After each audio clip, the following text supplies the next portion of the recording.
welcome back to Epic Space Quest. My name is Matt.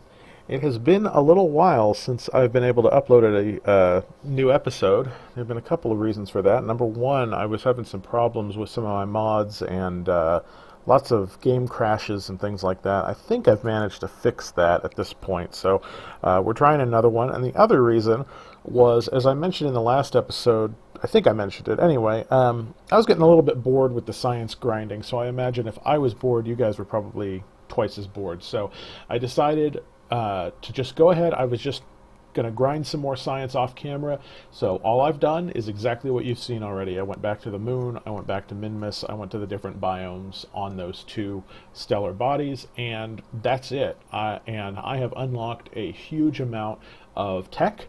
Most of it is very standard tech that you would see in the game. There's no, I didn't bother to unlock anything like Kethane or Infernal Robotics or interstellar stuff. I want to do all of that. When I first use that stuff, I want to do it on camera. But what I did is I unlocked bigger rockets, bigger engines, solar panels, all the stuff that you've seen, just larger. And when I say larger, I really mean larger. So you can see on the camera here something that may look familiar to you if any of you are familiar, if you guys recognize anything from the real world NASA space program. This is my attempt at a reasonably faithful recreation of the Saturn V with Apollo 11. Now, of course, in the real world, Apollo 11 went to the moon, and we've already done that, and this type of rocket would be way, way overkill for a mission like that. However, the distance to Mars and the amount of delta V and all of that stuff, or I should say the distance to Duna in the game, is relatively similar. It's pretty close to what's actually needed to get to the moon. So since we've kind of exhausted all of the science in the Kerbal system, I've decided that we are going to go to Duna in this episode. So I've already constructed everything. You can see that it's basically, one for one. We've got our escape tower. We've got our Duna command module. Inside this fairing, we have our landing module, our Duna lander. We've got our third stage, which is the Duna transfer and insertion stage. And then our second and first stages for primarily getting out of Kerbin's orbit, or getting into Kerbin's orbit and then out of its SOI. Let's go ahead and jump over to the launch pad. Alright, and here it is sitting on the launch pad. And like a lot of mods, this is built at about 1/65th scale, or 65% scale, I guess I should say. The real Saturn V was about 10 meters wide at its largest stage, and this is about 6.5. But other than that, it's pretty accurate, so go ahead and try and launch this thing. Now we will see. I'm going to use MechJeb. Autopilot. The original Apollo program did actually have autopilot, so I don't feel too bad using some launch assistance from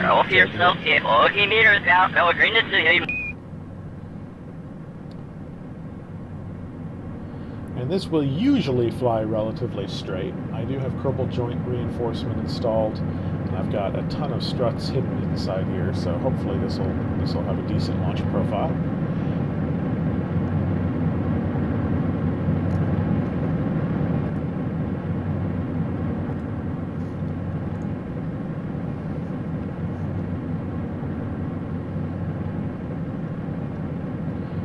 Let's go ahead and speed this up until our next stage at least.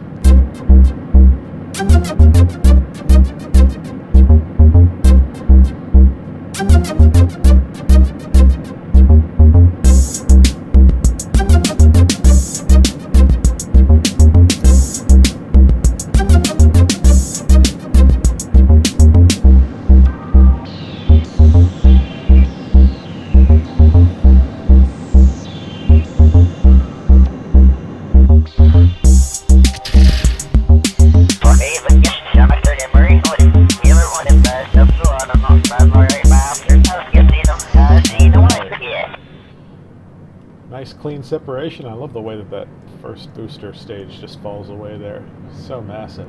All right, so now I am running into a little bit of a problem that I'm sure we'll see here in that for some reason, and I know it has something to do with deadly re-entry, but this center rocket motor is constantly destroying itself. So I've been getting a number of comments on my channel wanting me to go back. Oh, there it goes. It's going to blow up. Anyway, wanting me to go back and do some more of my Space History 101 episodes. So those are some older episodes that I did back in KSP 21, I think.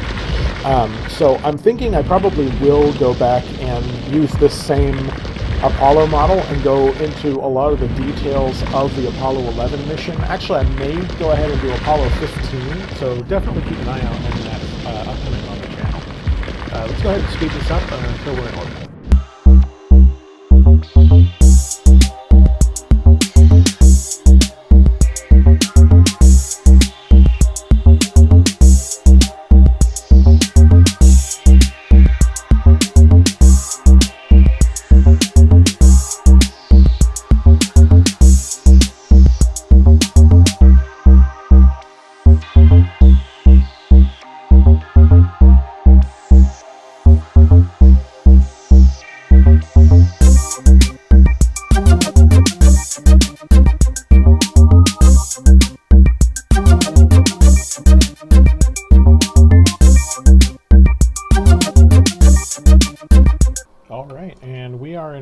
We are on the night side, so I apologize about that, but we should be able to get out from behind Kerbin here pretty quickly.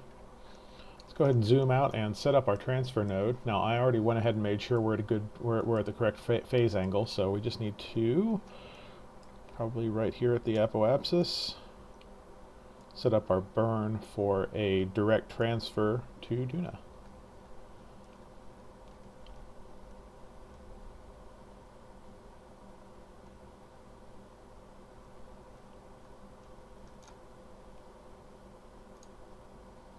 Let's go ahead and target.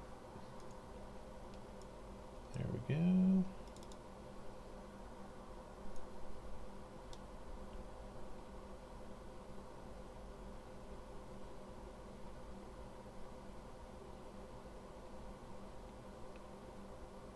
Oop. All right. Well, normally I can get an encounter right away, but looks like that's going to be about the best we can do for the moment.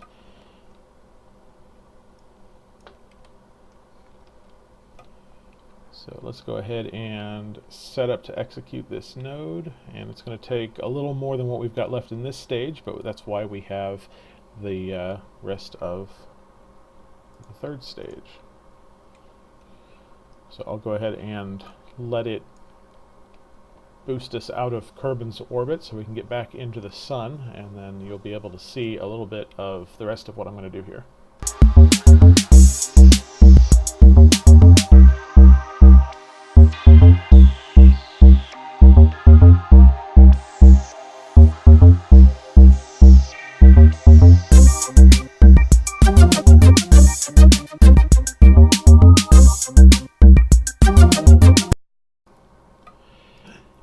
And we are on our way to Duna.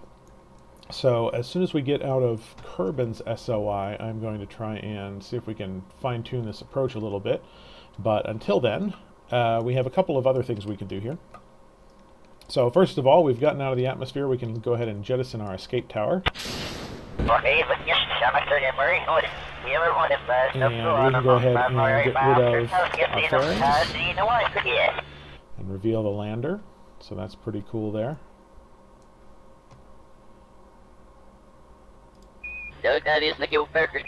So let's go ahead and time warp forward.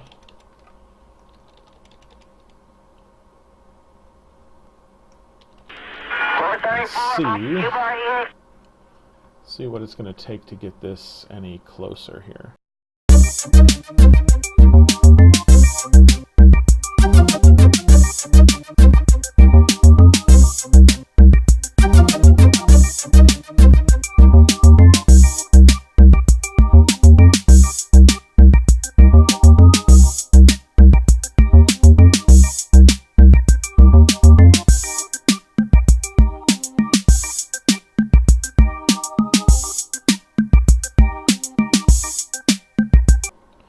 Okay, and it looks like we are within Duna's sphere of influence, so let's go ahead and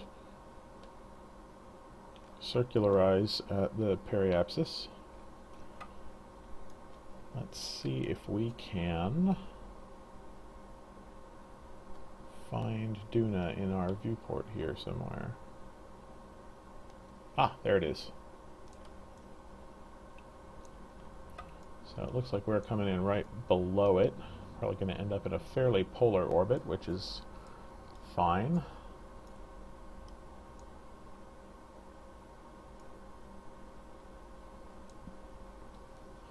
Alright, so I'm going to have to do a little bit of orbital maneuvering here and get us close in. I'm going to speed this up until we are in a equatorial orbit in our final orbit for the Duna command module.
Alright, and we are in orbit. Let me speed around to the front, or to the lighter side of the planet now, just so we can see what's going on.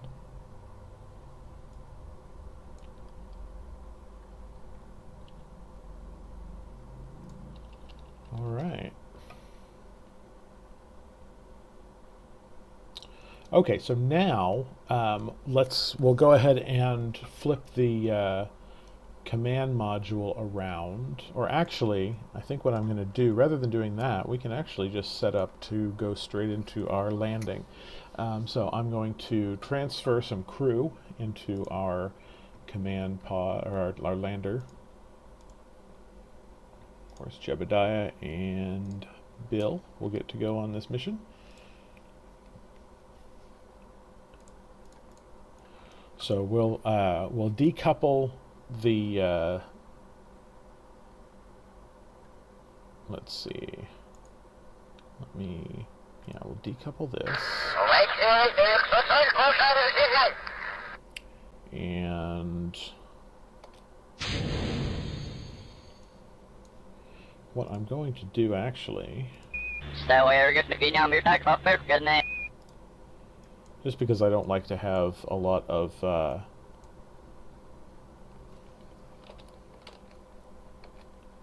debris, I'm going to actually begin my deorbit with our main stage. Then we'll separate and hopefully be able to land with the lander.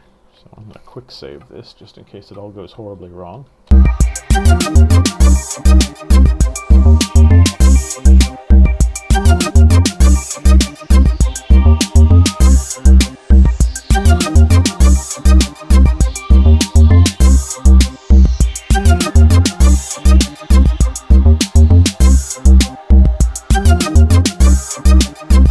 Okay, we've managed to get a suborbital trajectory. Let's go ahead and dump everything here.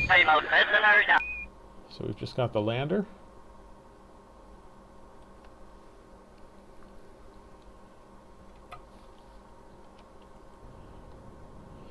And you'll see, you may notice that the engine effects look a little bit different. That's because I've also added the Hot Rockets particle effect mod. Just makes all of the stock engines look a whole lot better, and it's got the ability to do the same for the mods, but I haven't had time to go in there and try and do it myself. I'm just kind of waiting and hoping somebody in the modding community will put out one for, you know, KW Rocketry and B9 and that sort of thing. But all of the stock engines just look awesome now. Absolutely great.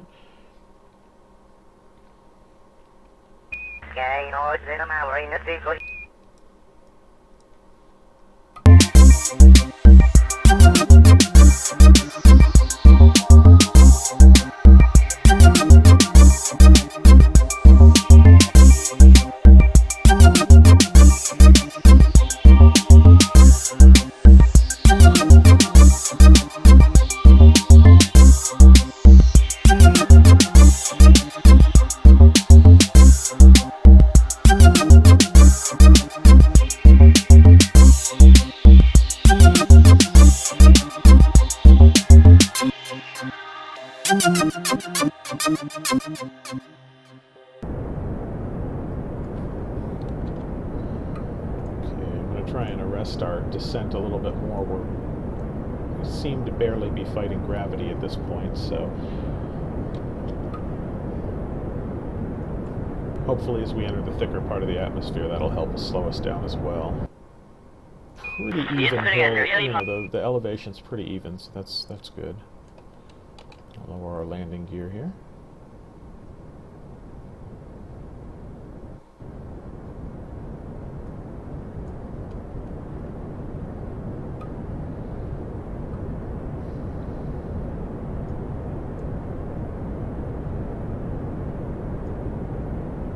Okay, so let's go ahead and pitch back over so that we can slow the remaining horizontal velocity.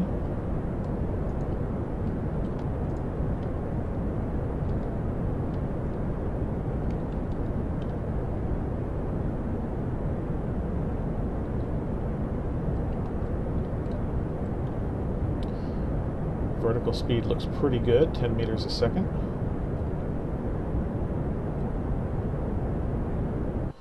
Just need to get our horizontal velocity under control here. I want to try and come straight down. There we go. It's a little bit better.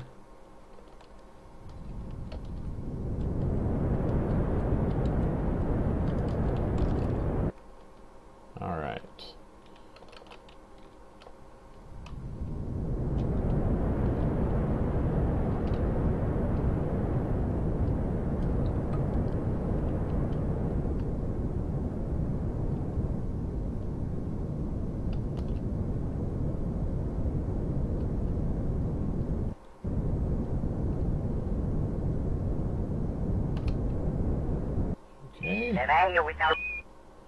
And if we can stop hopping down the cliff here, I think we'll be fine.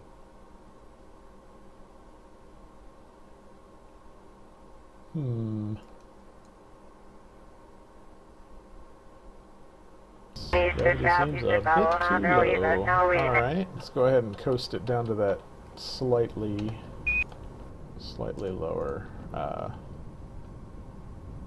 slightly more even terrain down here, hopefully.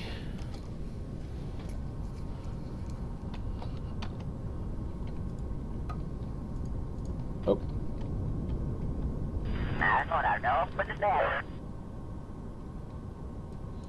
Come on.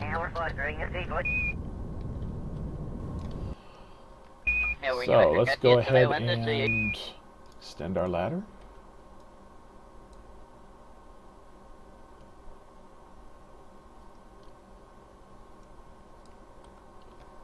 We'll let Bill be the first one out today.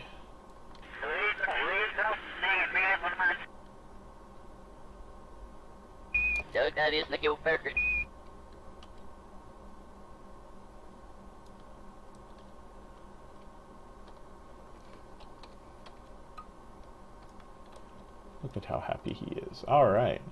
Okay, so we will take a surface sample here. Very cool. Get an EVA report. We still have science to do, remember?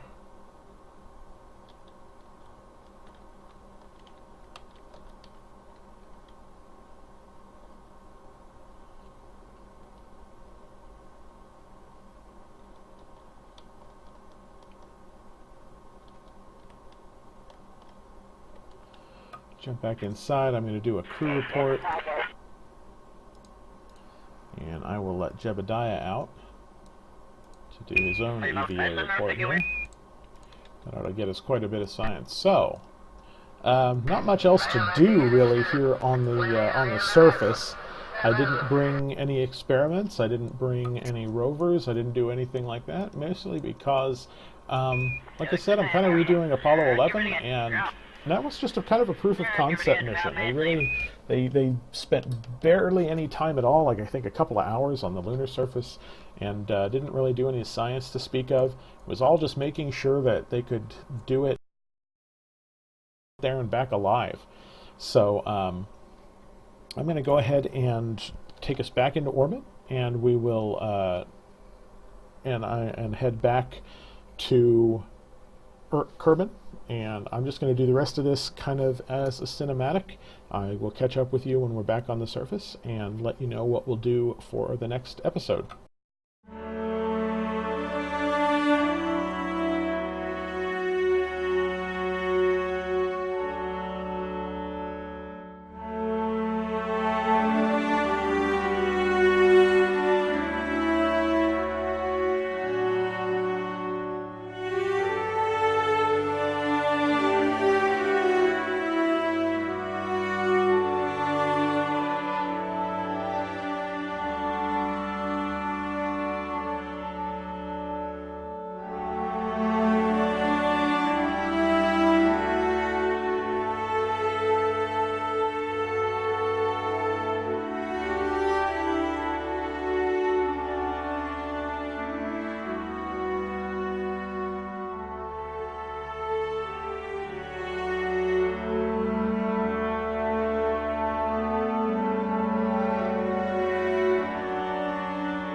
Okay, I am going to slow it down right here because it occurs to me this is the first time that I've actually docked in this series. So I want to make sure that everybody is, in case you haven't quite gotten docking down, if you want to see kind of how it's done.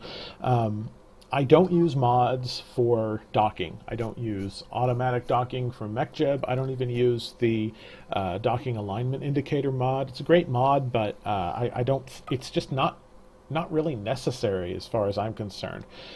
All you need to dock is the NavBall. It makes it super easy. Okay, so I'm going to go ahead and get in close, and I'm going to show you how to set up your NavBall so that you can dock with another ship. First thing you want, obviously, is to be in target mode. Okay, so your target mode means that you've got an indicator of the direction of travel that you are going toward the craft, and you also have an indication of your velocity toward the ship, and you have an indication of the direction. So first thing you want to do, you want to make sure that your target is specifically on the docking port that you want. That as you get closer, that will actually change a few things. Now, one thing I do sometimes like to do, it's really not necessary, but if you want just a little bit of help, you can use the parallel. You go to target mode on MechJeb, and you can use parallel minus, and that will actually line up your docking ports in parallel mode. Now, you'll notice in the NavBall that we're not facing it, but what we are doing is aligning ourselves so that the docking ports are facing opposite each other. So that's useful. Now the second thing you want to do is make sure that you're familiar with the way our RCS works for docking. I don't even go into docking mode. You use J, K, L, and I, and that is your translation. Now if it helps, you can hit V until you get into chase mode. Now what chase mode does is it lines up your camera so that if you are directly behind the ship, then your keyboard J, K, L, and I will match up. J is left, L is right, K is down, I is up. Even that though I don't think is really necessary if you're looking at the NavBall. So on the NavBall you see the pink circle. That's the direction of your target in relation to your ship. Your retrograde and prograde markers are the same that they always are, except instead of showing you in relation to your orbit around a planet, in target mode they show your direction to or from your target. So right now you can see I'm showing the target, which is the orientation of the target, which is indicated by the pink circle, and I'm showing the retrograde marker, which in target mode means that is the direction away from the target that I'm traveling. So I am actually backing slowly away. And so what we want to do is reverse that so that we have a prograde marker. So I'm going to thrust forward here just a little bit. And now we have the prograde marker. And I don't want to change my orientation of my docking ports because they're lined up in parallel. So what I want to actually do is use the translation keys and change the direction that I'm going just by shifting the velocity laterally or up and down. So I'm gonna since I'm heading the reticule is above me, that means I need to push down, which is I, to push that down, and then left to get it lined up on the target. So it's a little like flying an aircraft. If you want it to go down, you push up. It's a little bit backward, but if you line everything up like this, and we can go ahead and turn, I'm going to go ahead and turn Smart ASS off and just use regular SAS. Go back to my target mode. Oh, lost the target. Okay, set the target. So now, as long as we are relatively parallel with our ship, and the prograde marker is right on the target, then we should automatically dock. It shouldn't take us anything else. Now I'm going to go ahead and try and adjust this a little bit. You can hit caps lock and turn on fine controls, and it helps quite a bit. There we go. So we're lined up now, and I'm not going to touch it at all. We're going in, our speed is pretty good. It's a little bit hard, a little bit fast, but not actually a problem. I'm going to actually even turn off SAS, and I'm going to just let it go. And because we're lined up, we should be able to dock no problem. So I'll even speed this up here. Now the one thing that can throw it off a little bit is if you start out at a pretty big at a high distance, because this is orbital mechanics. Nothing's moving in a straight line, which means that over time you can drift. So you can see there I've drifted a little bit. So I'll go ahead and slow back down and do one minor correction. Oops, no, that's not what I wanted to do at all. Do a minor correction with my translation keys. And, oops, yeah, I drifted a little bit too much. Alright, so it's easy, but it's not quite easy enough for me to just let it go. But there we go. And so you can see how close we got, though, even without even before the corrections that I had to do. But it was a relatively simple thing. And people make a big deal out of docking. It's really not that hard. You just have to understand how the docking controls work. Okay, so we're going to transfer our crew back from the lander can here. We also want to make sure that we get our data back. So I'm gonna we can transfer one of the crew through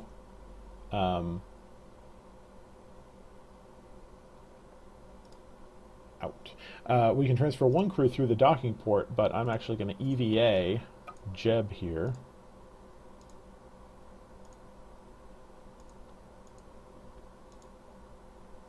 Okay, come on. Why are you not letting me click it?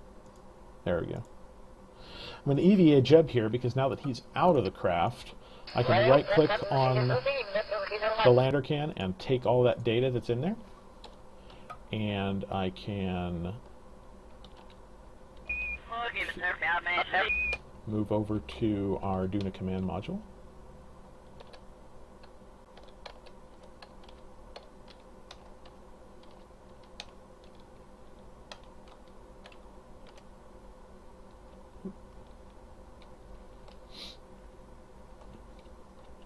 And get back inside. And now if I right click on that, you can see oops, we can see that. Oh, well, it should have. That's very strange. It didn't bring the data with him. I don't know why that would be the case. Well, let me try this again. Let me get Jeb back out.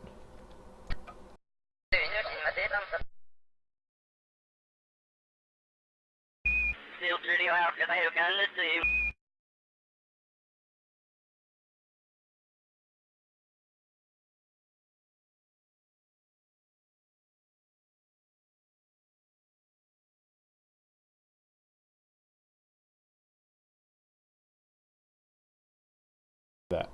Store experiments. Okay, I think that worked.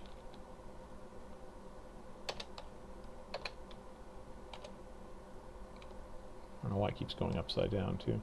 Okay, so we'll get him back in here, aboard. And it's time to head back to Kerbal. So I'm not sure, actually. I actually don't know what the appropriate phase angle is for Kerbin, so I'm just going to go ahead and burn out into a solar orbit and try and work it out from there. So I'm going to speed this up and let you guys watch the landing, but I don't really have anything else to say, so I'm going to land and then go and see what kind of science we can unlock and see what that means for our next mission.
so we are on final descent, coming back into Kerbin's atmosphere.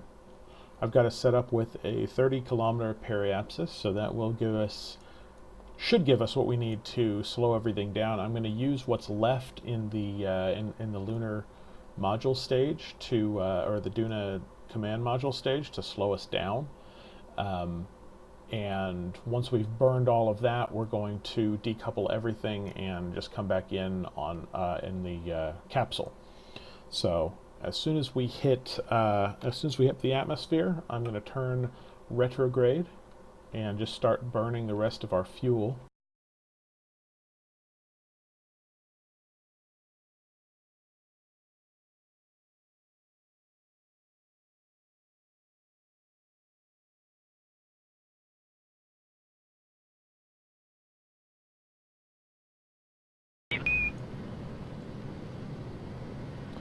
Now we have a heat shield, so we could probably come in and, you know, hit the atmosphere at our current speed and be just fine. But since we've got the fuel, might as well use it.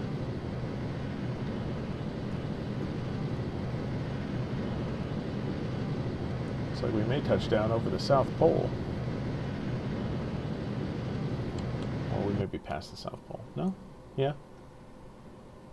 We'll see.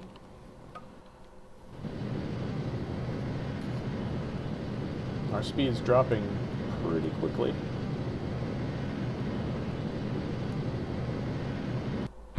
Alright, there's the rest of our fuel. So we're going to go ahead and detach the lander module. Oh, did it redock? It may have redocked. No? Not sure what it did. There we go. Oh, it's just the, okay, it's just the...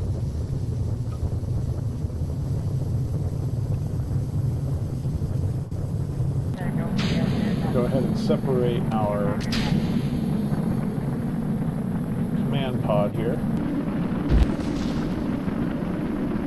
Now, more than likely, the engine of the Duna command module will survive. And that's because engines are built to take a lot of heat, and that's, I think I mentioned it before, but ablative shielding is one way to come back in and re-enter the atmosphere, but re-entering just by pointing the engine is another way to do it. That's what SpaceX is going to do. Because it's basically all you need for something to be a heat shield is that it doesn't explode or burn up or melt away when it's exposed to a lot of heat, and an engine definitely qualifies. Alright, let's see if we can get, I don't know why. It's just the magnetics, I guess, is, there it goes. Okay. Come on. Yeah, there we go. Okay. So we have separated, and now I'm going to go ahead and deploy the chutes.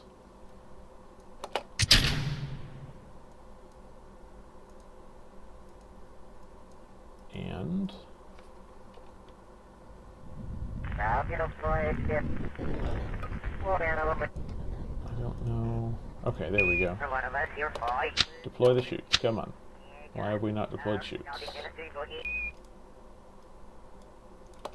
There we go. And you'll see with the real chutes, we've got a drogue chute that comes out first. Come on. There we go. To slow us down. When we reach a certain altitude, it will automatically deploy the standard chutes. And then when the standard chutes open, you'll notice that they do so very smoothly. They open, you know, in a gradual way. And what's great about that is it means that if you're time warping, if you're doing physics time warp, it doesn't result in ripping the chutes off of the pod. So great plug-in, that Real Chutes mod.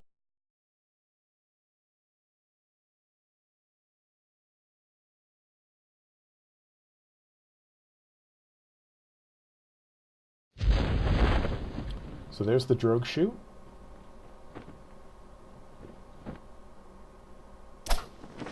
And there are the full chutes. And you can see I was at 4 times time acceleration, and they opened just fine. Didn't rip anything apart.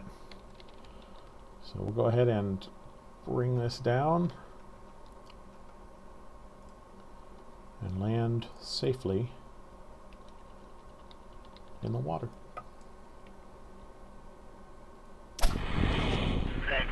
So let's go ahead and recover and see what kind of science we were able to get from this. 493 science available to us now. So let's go in here, and I believe that should be enough right here to start unlocking our Kethane modules. Kethane is something I really want to go for because it's going to be very important for establishing permanent settlements on other planets, and that's going to be, I mean, I think that will be pretty interesting, and hopefully, let's go with that one.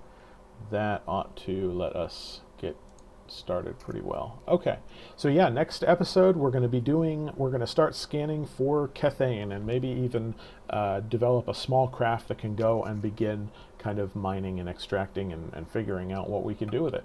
So until then, my name is Matt. I hope you enjoyed Epic Space Program.